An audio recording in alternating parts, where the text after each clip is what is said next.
नमस्कार साथियों, last lecture में हमने स्टार्ट की थी इंटीग्रल कैलकुलस, जिसमें अपन ने पढ़ा था गामा फंक्शन की डेफिनेशन, गामा फंक्शन की प्रॉपर्टीज और गामा फंक्शन का ट्रांसफॉर्मेशन। आज लेक्चर सेकंड में अपन गामा फंक्शन के बारे में कुछ और प्रॉपर्टीज पढ़ते हैं। जैसे गामा ऑफ n+1 लिखा था अपन ने, क्या रहता है n gamma n।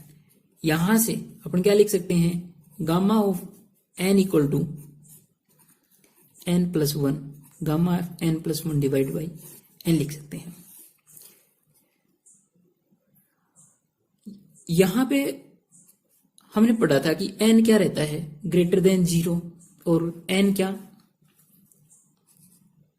Rational number से, ठीक है, यानी पॉजिटिव रेशनल नंबर थे, ठीक है। अब आपके पास n इक्वल टू 0 हो, देन गामा ऑफ 0 क्या आएगा, तो गामा ऑफ 0 यहां से लिखेंगे, गामा ऑफ 0 यहां पे लिख दो n की जगह 0, तो ये क्या आएगा 0+1 डिवाइड बाई 0। ये तो क्या हो गया गामा 1 डिवाइड बाई 0। गामा 1 तो क्या रहता है 1 डिवाइड बाई 0, ये क्या आ गया इनफाइनाइट। तो n इक्वल टू 0 पे गामा क्या हो गया, परिभाषित हो गया। यदि ऐसे ही आपके पास क्या हो n equal to -1, n equal to -1 है आपके पास, देन गामा ऑफ -1 क्या आएगा, देखते हैं। n की जगह -1 +1 डिवाइड बाई -1, ये तो क्या आ गया gamma of 0 divide by -1। Gamma 0 तो क्या आया था infinity divide by minus, meaning क्या आ गया -इन्फिनिटी। ये भी क्या आ गया परिमित आ गया, या फिर ऐसा कहें नॉट डिफाइन आ गया। सो ऑन, ऐसे ही क्या निकले n इक्वल टू -2, तो गामा ऑफ -2 n की जगह -2 रखने पे -2 +1 डिवाइड बाई -2, जो कि आ जाएगा गामा -1, ठीक है, डिवाइड बाई -2। ये क्या आ गया -इन्फिनिटी -2, ये भी क्या आ गया इनफाइनाइट अनडिफाइन आ गया। तो सो इसी टाइप से अपन और निकालेंगे n-3 आ रहे, ये क्या कैसे आ रहे हैं, अनडिफाइन आ रहे, नॉट डिफाइंड आ रहे, तो क्या कह सकते हैं, तो लिख सकते हैं अपन i.e. Gamma n is not defined when n equal to 0 and n is a negative, n is a negative integers। क्या कि नेगेटिव इंटीजर्स के लिए और n इक्वल टू 0 के लिए आपके पास गामा n है वो डिफाइन नहीं है। गामा ऑफ 1/2 इक्वल टू आपके पास क्या रहता है √π होता है। ये √π कैसे होता है, आज इसका अपन प्रूफ करेंगे। प्रूफ से पहले एक इंटीग्रेशन की छोटी सी प्रॉपर्टी है, वो बता दें। क्या प्रॉपर्टी या थ्योरम बोल दें जिसको कोई, कि आपके पास integration limit a to b fx dx into integration limit c to d gy dy equal रहता है आपके पास a to b and limit c to d fx gy dx dy। यहां dx dy, तो a टू b किसकी limit है, x की limit है, c टू d किसकी लिमिट है, y की लिमिट है, वो यहां थे वही रहेंगे। ये इक्वल होता है। इसका अपन प्रूफ भी देख सकते हैं, कैसे देखेंगे प्रूफ बता देता हूं आपको। क्या करें, let integration of G Y D Y equal to, ये मान लिया कैपिटल जी वाई है, ठीक है, ये अपन ने एज्यूम कर लिया अपनी तरफ से। तो अब आपके पास जो गिवन इंटीग्रेशन है उसका प्रूव करते हैं। a to b right hand side लेके चलता हूं मैं, f x g Y d x d y, यहां से इसको क्या लिख सकते हैं, a to B integration of c to D G Y D y f x, ठीक। किसके रिस्पेक्ट में इंटीग्रेशन, स्टार्टिंग में वाई के रिस्पेक्ट में इंटीग्रेट कर दिया, वाई की लिमिट क्या है सी टू डी, इसको ये लिख दिया, और एफ एक्स डी एक्स, यहां से क्या आ जाएगा, limit A to B integration of G Y क्या दे रखा है, कैपिटल जी वाई, तो इसकी जगह क्या लिखते हैं, कैपिटल जी वाई, और लिमिट लगा दें, लिमिट क्या है सी टू डी, और आपके पास क्या है एफ एक्स डी एक्स है। अब आप इसको क्या लिख सकते हो, यहां से देखो, integration A to B F X आपका ये आ गया, इसमें लिमिट रखें वाई की जगह, तो upper limit G D minus में लोअर लिमिट जी सी, ये लो डी एक्स हो गया। अब ये तो क्या है, एज ए कॉन्स्टेंट है, ये तो एक्स के फंक्शन नहीं है जी डी जी सी, तो एक्स का फंक्शन तो सिर्फ ये है, तो यहां से ऐसे भी तो लिख सकते हैं, integration A to B F x D X, ये तो एज ए कॉन्स्टेंट है, इनको चाहिए आगे लिख दो या फिर बाद में लिख दो, ठीक है। यहां पे ऐसे मल्टीप्लाई कर दिया जी डी माइनस में जी सी, ठीक है, आगे मल्टीप्लाई कर दो या यहां कर दो, ये अपनी है, तो ये आपके पास क्या बन जाएगा, यहां से a to B F x D x. अब देखो जी डी माइनस जी सी ये लिखा है, इसको ये लिख दो, limit C to D G Y D Y, लिख सकते हैं क्या, देखते हैं, इसका integration G Y, integration G Y लगा के क्या लिखोगे, लिमिट लिखोगे अपर लिमिट डी से सी, इसको सोल्व करोगे तो वापिस से यही मिलेगा, तो अपन इसको क्या लिख सकते हैं, ये लिख सकते हैं। तो आपके पास क्या लेके चले थे अपन राइट हैंड साइड में, तो a to b c to d f x g Y d x d y, जो कि किसके इक्वल आ गया आपके पास, a to B F x D x c to D G Y D y, meaning x का function और उसकी लिमिट उसका इंटीग्रेशन इनटू वाई वाला फंक्शन उसका इंटीग्रेशन वाई के रिस्पेक्ट में और उसकी लिमिट है। अभी अपन ने जो प्रूव किया उसकी हेल्प से गामा ऑफ 1/2 इक्वल टू अपन √π प्रूव करेंगे, क्योंकि लास्ट लेक्चर में अपन ने गामा फंक्शन के ट्रांसफॉर्मेशन लिखे थे, वहां से आपके पास एक रिजल्ट आया था, क्या आया था कि 1/2 to gamma 1/2 equal to limit 0 to infinity e की पावर -y² dy, तो यहां से गामा ऑफ 1/2 आपका कितना आ जाएगा, 0 टू इंफिनिटी e की पावर -y² dy आ गया, ठीक है। तो ये तो हो गया x के फंक्शन में। अब अपन इसी टाइप से इसको क्या लिख सकते हैं, या फिर gamma of 1/2 equal to 2 into 0 to infinity e की पावर -x² dx लिख दो जी, क्योंकि अपने पास वेरिएबल यहां y था, यहां पे x था, तो इसको चेंज कर सकते हैं अपन।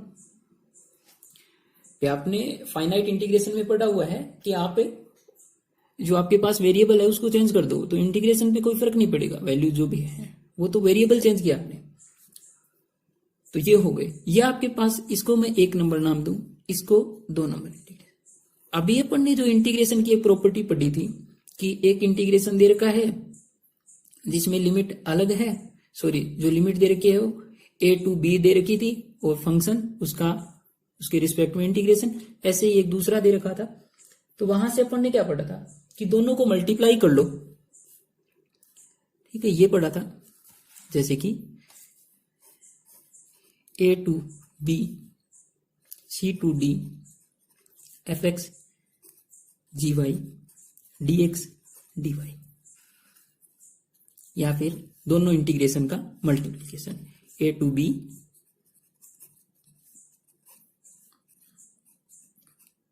जी वाई डी वाई।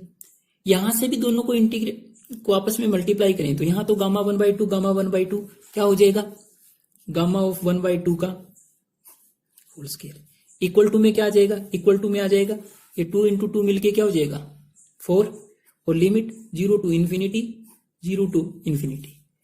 ठीक है, e की power minus x square into e की power minus y square d x, e की power minus x square e की power minus y square d x d y, ये आ गया आपके पास। अब इसको इंटीग्रेट करते हैं।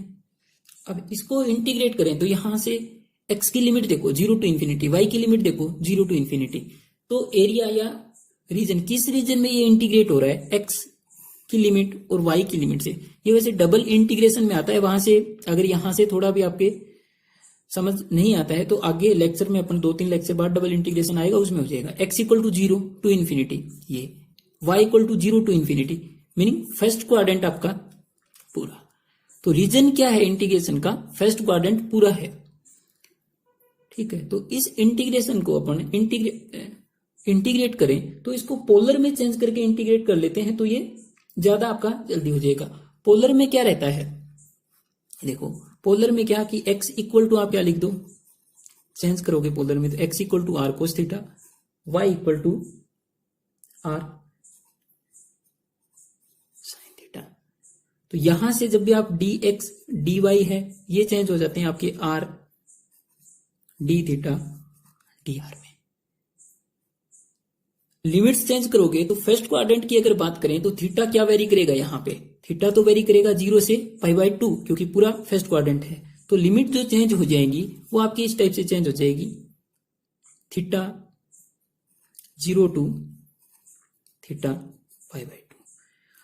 और यहां से आप रख के देखोगे x इक्वल टू वाई, इस रिलेशन से लिमिट्स देखोगे y की, तो जो आपकी क्या चेंज हो जाएगी, ये डबल इंटीग्रेशन में आपके ज्यादा आ जाएगा, वहां से x इक्वल टू यहाँ इन्फिनिटी से करोगे। ठीक है, कोस तो आपका आ चुका है, r इक्वल टू इन्फिनिटी ऐसे चेंज कर लोगे, या फिर यहां से देख लोगे। डबल इंटीग्रेशन में क्या ली जाती है, स्प्लिट ली जाती है कोई। ठीक है, तो यहां ऐसे स्प्लिट लोगे पूरे की, और ये एंगल क्या डेल थीटा, तो थीटा तो वेरी कर रहा है, या यहां से ये बात करें थीटा तो 0 टू π/2, और ये स्प्लिट फर्स्ट क्वाड्रेंट कंप्लीट है इन्फिनिटी तक, तो यहां r तो 0 से स्टार्ट होके r कहां जा रहा है इनफाइनाइट तक, तो r की जो लिमिट वेरी करेंगी वो क्या करेगी 0 टू r टेंड करेगा आपके पास इन्फिनिटी। ये आप इंटीग्रेशन में चेंज कर दोगे तो आपके पास गामा ऑफ 1/2 इक्वल टू आ जाएगा, इसका होल स्क्वायर है 4, लिमिट आ जाएगी 0 टू पहले थीटा की लिमिट, क्योंकि dx जो चेंज होगा वो क्या होगा r d theta D are में। ठीक है, 0 टू π/2 e की पावर ये कैसे चेंज हो जाएंगे, देखो आपके पास क्या था e की power minus x square dot E की पावर माइनस वाई स्क्र, जिसको क्या लिख सकते हो e की पावर माइनस तो कॉमन एक्स स्क्र प्लस में वाई स्क्र, पावर ऐड हो गई। अब X square plus X equal to R cos theta Y equal to R sine theta है, तो X square plus Y square is equal to तो क्या आ जाएगा आर आ जाएगा, तो e की पावर माइनस आर स्क्र आ जाएगा। तो आपके पास जो इंटीग्रेशन था ये क्या चेंज हो जाएगा, यहां तो are D theta D are, और इसकी जगह क्या आ जाएगा e की पावर माइनस आर स्क्र। तो आपके पास और लिमिट सेकंड आर की लिमिट आएगी जो 0 टू इन्फिनिटी e की power minus R square R D theta D R. अब इसको क्या करेंगे, इंटीग्रेट करेंगे, तो सबसे पहले इंटीग्रेशन किसके रिस्पेक्ट में करेंगे, आर के रिस्पेक्ट में करेंगे। ठीक है, लिमिट पहले आर की है तो आर के रिस्पेक्ट में इंटीग्रेशन करेंगे, तो आर के रिस्पेक्ट में इंटीग्रेशन करेंगे तो आर को क्या एज्यूम कर लोगे, कुछ आर को एज्यूम कर लोगे तो आर डी आर नया चेंज हो जाएगा, तो इंटीग्रेशन में यहां से डायरेक्ट कर दे रहा हूं आर का, तो जो आपके पास 0 टू π/2 ये इंटीग्रेशन आएगा आपके पास माइनस ई की power minus R square by 2, जहां लिमिट 0 टू इन्फिनिटी और डी थीटा। ठीक है, ये करना है आर स्क्र को कुछ मान 1/2 का होल स्क्र इक्वल टू क्या आ गया 4, 0 से π/2, और क्या आया था लास्ट में आपके पास लिखा था अपने माइनस ई की power minus R square to 0 to infinity D theta. इसमें लिमिट रखेंगे लिमिट 0 रखेंगे तो ये 1 हो जाएगा, तो माइनस में क्योंकि लिमिट लिए तो जी इन्फिनिटी रखेंगे तो ये 0 हो जाएगा, फिर माइनस करके लोअर लिमिट करेंगे तो ये 1 हो जाएगा।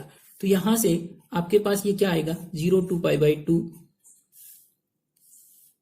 ये आपके पास आ जाएगा 1/2 d थीटा। ठीक है, जो कि क्या बचेगा 0 to π/2 d थीटा बचा। इसको इंटीग्रेट करोगे तो थीटा लिमिट रखोगे 2 थीटा लिमिट 0 to π/2, तो लिमिट रखने पे ये क्या आ जाएगा π/2 माइनस में 0, तो इक्वल टू क्या आ गया पाई।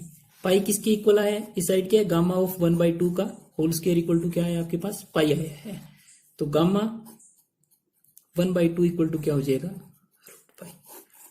ठीक है, ये इंटीग्रेशन आपके डबल इंटीग्रेशन पढ़ने के बाद ज्यादा और समझ में आ जाएगा। वहां से जब भी आप वो पढ़ लो तो उसके बाद इसको आप दोबारा देख सकते हो। Integration limit 0 to π/2 sin mx cos nx dx, gamma m plus 1/2 gamma n plus 1/2 divide by 2 into m plus n plus 2 divide by 2 और इसके गामा। तो ये आपको ध्यान रखना है। अब ये कैसे यूज लेंगे इस फॉर्मूले को, अभी एग्जाम्पल करते हैं इसका। जैसे एग्जाम्पल गिवन है,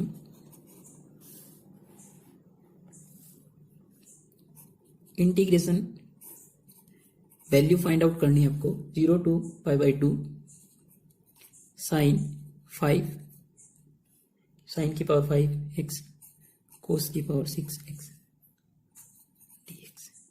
इसको इंटीग्रेट करें तो फॉर्मूले के हिसाब से फॉर्मूला लगा दें, क्या है m प्लस 1/2, m 5 है तो ये लो gamma of 5 plus 1/2, gamma of n की वैल्यू यहाँ 6 plus 1/2 divide by 2 into m plus n 5 plus 6 plus 2 divide by 2।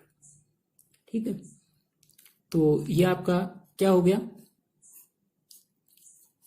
5 plus 1 6 divide by 2 gamma 3, और ये आपके पास हो गया गामा 7/2, और ये आपके पास हो गया गामा 5 प्लस 6 11 प्लस 2 13। अब इसको कैसे सोल्व करेंगे, इसको देखो गामा 3 को क्या लिख सकते हैं गामा 2 प्लस 1, या फिर अपन ने पढ़ा था gamma n plus 1 equal to क्या होता है n फैक्टोरियल, तो गामा 3 तो आ गया 2 फैक्टोरियल।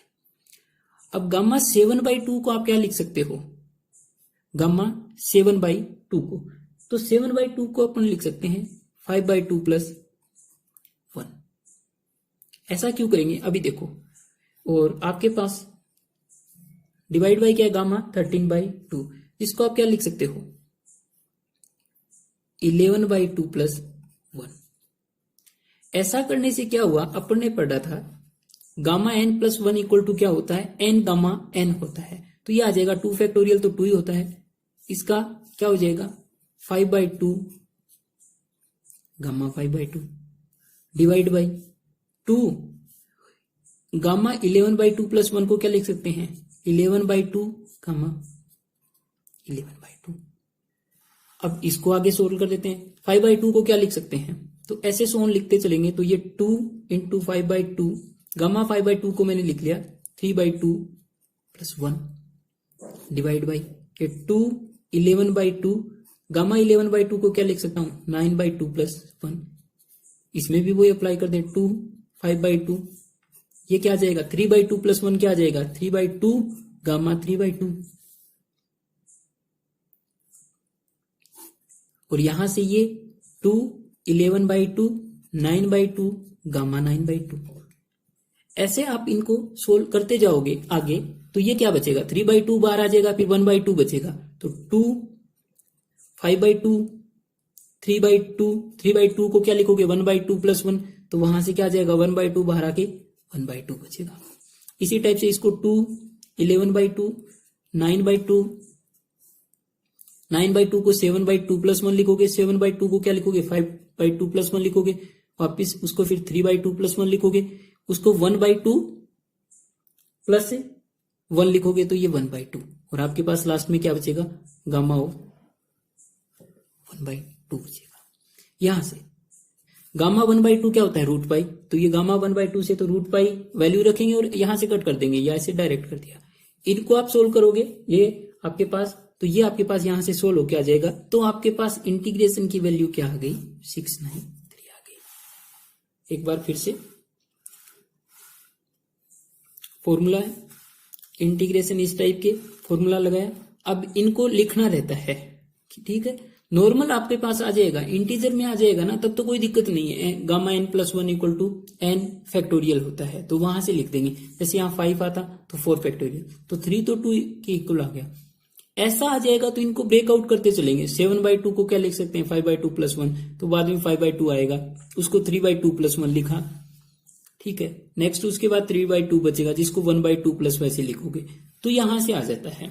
अभी जो हमने गामा फंक्शन के यूज से इंटीग्रेशन किया है, कैसा, किसका इंटीग्रेशन किया था, I 0 to π/2 लिमिट, ठीक है। कैसे function, sin mx cos nx dx। इनका एक रिजल्ट और भी रहता है, ये क्या होती है, I equal to m-1 m-3 m-5 so on. कब तक चले, जब तक आपके पास 2 या 1 नहीं मिले। और आगे भी मल्टीप्लाई में n-1 n-3 सो ऑन, इसी टाइप से, कब तक, जब 2 या 1 नहीं बच रहा हो। और डिवाइड बाई क्या आएगा, m + n m + n-2 m + n-4 and so on, कब तक, जब तक 2 या 1 नहीं बचेगा। और इनटू में क्या कर देते हैं पूरे के तो I इक्वल टू ये भी लिख सकते हैं अपन इस टाइप से। और यहाँ पे k क्या रहता है, ये जो k लिखा है अपन ने, ये k क्या, तो k इक्वल टू आपके पास आएगा π/2 या 1। यदि π/2 कब आएगा, m and n both are even. यदि आपके पास जो पावर दे रखी है वो बोथ इवन पावर हो, सम पावर हो, तभी π/2 आएगा, अदरवाइज ये आ जाएगा 1 आएगा। दोनों में से एक भी ओड हो तो भी 1 आ जाएगा, दोनों ओड हो तो भी 1 आ जाएगा। तो अभी जो अपन ने क्वेश्चन किया, I इक्वल टू क्या था, 0 to π/2 sin 5x cos 6x dx। तो इसको इंटीग्रेट करते हैं, तो I इक्वल टू क्या आ जाएगा, फॉर्मूला अप्लाई कर देते हैं। क्या है फॉर्मूला, m-1 5-1 m-3 5-3। तो यहां से क्या बचेगा, 5-3 करने पे 2 बच गया, तो यहीं पे स्टॉप हो जाएंगे। नेक्स्ट तो 5-5 आता जो नहीं लिखेंगे, इनटू 6-1 6-3 एंड 6-5।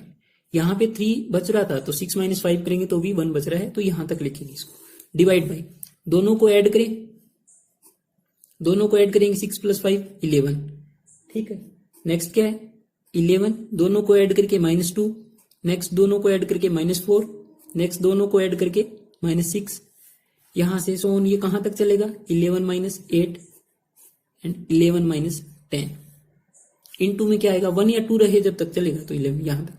इनटू में क्या आएगा, के क्या है, 5 और 6 पावर है, मीनिंग दोनों इवन नहीं है, दोनों इवन नहीं है, तो के क्या आ जाएगा, 1 आ जाएगा। तो यहां से इसको सोल्व करें, तो ये क्या बचा, 4, ये आपके पास बचा 2, ये यहां से 5, यहां से 3 इंटू 1, और इंटू में तो 1 था ही, तो वो 1, डिवाइड बाई 11, ये 9, और ये 7, ये 5, ये 3 और 1। यहां से 5 और 3 कैंसिल आउट हो गए, ऊपर तो 4 × 2 8, और नीचे भी आप मल्टीप्लाई करोगे तो आपके पास वही आएगा 693। तो I इक्वल टू क्या आ गया, 693। तो गामा से इजी ये रहता है, इजी इसलिए रहता है कि यहां से आपको ब्रेक करने की जरूरत नहीं रहती। ध्यान ये रखना कि पाई आएगा कि नहीं आएगा, इतना ही तो है। तो आपके पास दोनों इवन है तो ओनली पाई नहीं, π/2 आता है, ये ध्यान रखना है। दोनों इवन तो π/2 से मल्टीप्लाई कर दो, और ऐसे लिखते चलो, m-1 m-3 m-5, कब तक, जबकि पास 2 या 1 रिमाइंडर नहीं आए तब तक मल्टीप्लाई। ऐसे ही n-1 n-3 सो ऑन, और divide by m + n into दोनों का ऐड -2, दोनों का ऐड -4, ऐसे सो ऑन, कब तक, 2 या 1 तक। तो ज्यादा अपन ये अप्लाई करोगे आप जब भी करोगे आगे। नेक्स्ट लेक्चर में एक या दो एग्जाम्पल और करवा देंगे ऐसे, और उसके बाद पढ़ेंगे बीटा फंक्शन।